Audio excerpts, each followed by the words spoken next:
ভূগোল বইতে পড়া আগ্নেয়গিরি যখন চোখের সামনে, আজ তাই আগ্নেয়গিরি দর্শন। আমাদের দেশে নয়, ইন্দোনেশিয়ার পর্যটন কেন্দ্রগুলির মধ্যে তাঙ্কুবান পেরাহু নামে এই আধঘুমন্ত আগ্নেয়গিরিটি অন্যতম জনপ্রিয় পর্যটন কেন্দ্র। আর এই কিছুদিন আগেই 2019 সালে যে জ্বলে উঠে আশপাশ সব ছারখার করে দিয়েছিল। ইন্দোনেশিয়ার রাজধানী জাকার্তা থেকে 150 কিলোমিটার দূরে বান্দুং শহর, আর এই বান্ডুং থেকে 25 কিলোমিটার দূরে তাঙ্কুবান পেরাহু নামে এই আগ্নেয়গিরি অবস্থিত। এটি একটি স্ট্র্যাটোভলকানো, যা একটি যৌগিক আগ্নেয়গিরি নামেও পরিচিত। এতে একটি শঙ্কু আকৃতির চূড়োতে ক্রেটার বা প্রধান জ্বালামুখ থাকে এবং পর্যায়ক্রমিক দূরত্বে বিস্ফোরক অগ্নুৎপাতের কারণে অজস্র ছোট ছোট জ্বালামুখের সৃষ্টি হয়।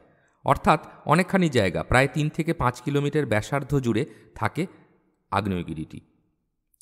এসে পৌঁছলাম প্রধান জ্বালামুখে। ছুটির দিন বলে দেশ বিদেশের অজস্র পর্যটকে জায়গাটি মুখরিত, আর রয়েছে নানা রকম স্মারকের দোকান ও ফেরিওয়ালারা।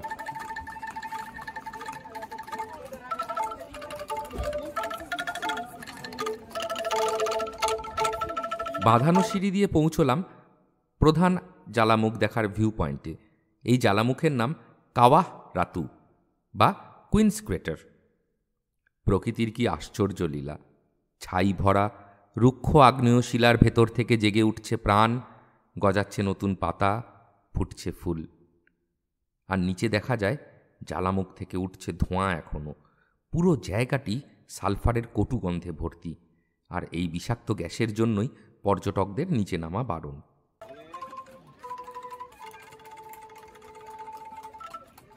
ভিউ পয়েন্ট থেকে 360 ডিগ্রি দূরে যত দূরই চোখ যায় না কেন, অনুচ্চ পর্বতমালার সারি। হয়তো প্রাগৈতিহাসিক কালে এরাও উদ্গীরণ করেছে গলিত লাভা, কিন্তু আজ এরা বড় শান্ত, মনোরম।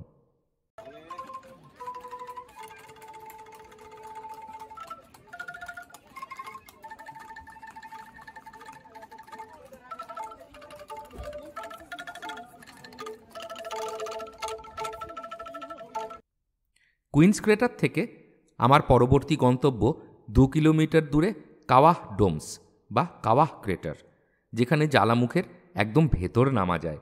তাই টিকিট কেটে গাইড সাথে নিয়ে পাহাড়ি পথে ওনাকে অনুসরণ করে চলতে লাগলাম। পর্যটকরা ডিম কিনে নিয়ে যান কাওয়াহ ডোমসে ক্রেটারের গরম জলে সেদ্ধ করার জন্য। অতএব আমিও and cook like this in the volcano 10 minutes. Okay. 2 kilometre পাহাড়ি পথ পেরিয়ে অবশেষে এলাম কাওয়াহ ডোমসের ওয়াচ টাওয়ারে। দেখে নিই কেমন দেখতে লাগছে।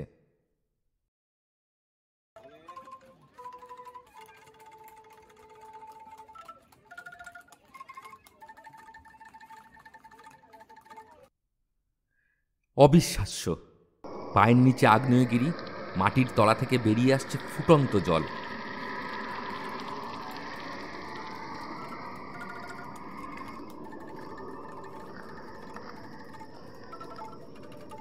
আর সেই জল জমিয়ে 4টে ছোট চৌবাচ্চা বানানো হয়েছে, যাতে পর্যটকরা বসে উপভোগ করতে পারে।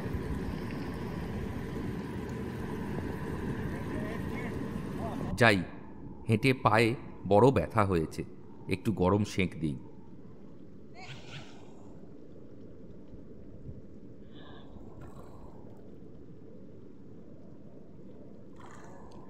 পা সেঁক দিয়ে গেলাম ক্রেটারের মূল মুখের কাছে।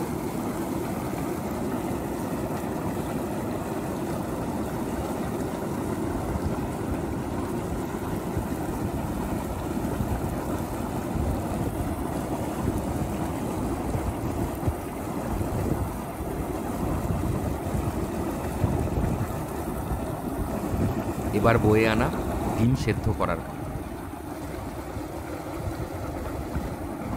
পুরো জায়গা জুড়ে ছড়িয়ে রয়েছে ছোট ছোট কুয়ো, আর মাটির তলা থেকে বীভৎস শব্দে বেরিয়ে আসছে সালফার গ্যাস।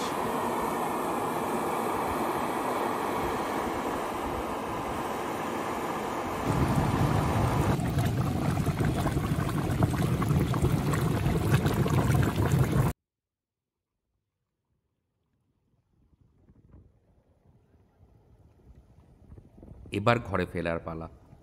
এ অভিজ্ঞতা না শেয়ার করে থাকা যায় না। ভালো থাকবেন, আসবো আবার নতুন কিছু নিয়ে। ট্র্যাভেল উইথ অর্ঘ্যতে। ধন্যবাদ আপনাদের।